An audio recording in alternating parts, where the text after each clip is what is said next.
नमस्कार, मी प्रियांका पालकर आणि तुम्ही पाहत आहात द फ्रीडम कॉलम. आपण सध्या ज्या हवामान बदलाच्या काळातून जात आहोत त्यात एक मोठी नैसर्गिक घटना पुन्हा समोर येते आणि चर्चेत आहे. El Nino.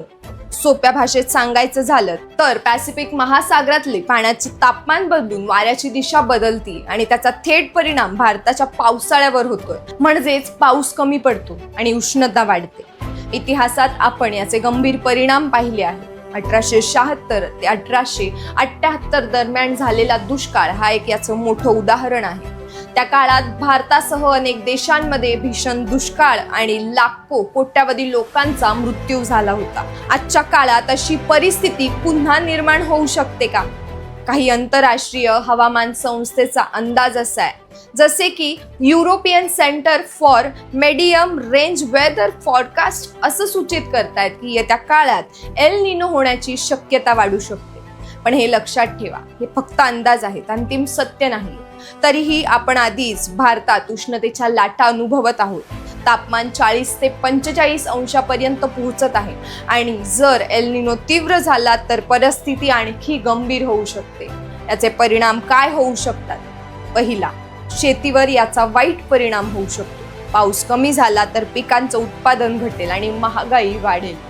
दुसरा, आरोग्यावरती परिणाम. उष्णतेमुळे शहरातील पाण्याची कमतरता, उष्माघात आणि हृदयविकार यांचा धोका वाढू शकतो. तिसरं, शहरांमध्ये उष्णता अधिक वाढतीये. कॉन्क्रीटमुळे शहर जास्त तापतायत. या घटनेला शहरी उष्णता बेट परिणाम असंही म्हणतात. आणि या सगळ्या मागे एक मोठा घटक आहे, क्लायमेट चेंज.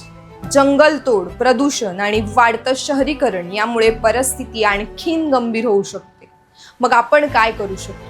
घराभोवती जमेल तितकी झाडं लावा, पाणी वाचवा, सौर ऊर्जेचा वापर वाढवा. उष्णतेच्या दिवसात स्वतःची आणि इतरांची काळजी घ्या. मित्रांनो, ही फक्त हवामानाची चर्चा नाही तर आपल्या भविष्याचा प्रश्न आहे. संकट येणार का? कदाचित. पण आपण तयार आहोत का? हा खरा प्रश्न आहे. ही माहिती जमेल तितक्या लोकांना शेअर करा, जागरूकता वाढवा आणि हा व्हिडिओ इतरांपर्यंत पोहोचवा. व्हिडिओ आवडला असेल तर आपली पसंती कळवा. चॅनलला लाईक आणि शेअर करायला विसरू नका. तुमच्या शहरात उष्णता वाढली आहे का हे आम्हाला कमेंट्समध्ये सांगायला विसरू नका. धन्यवाद.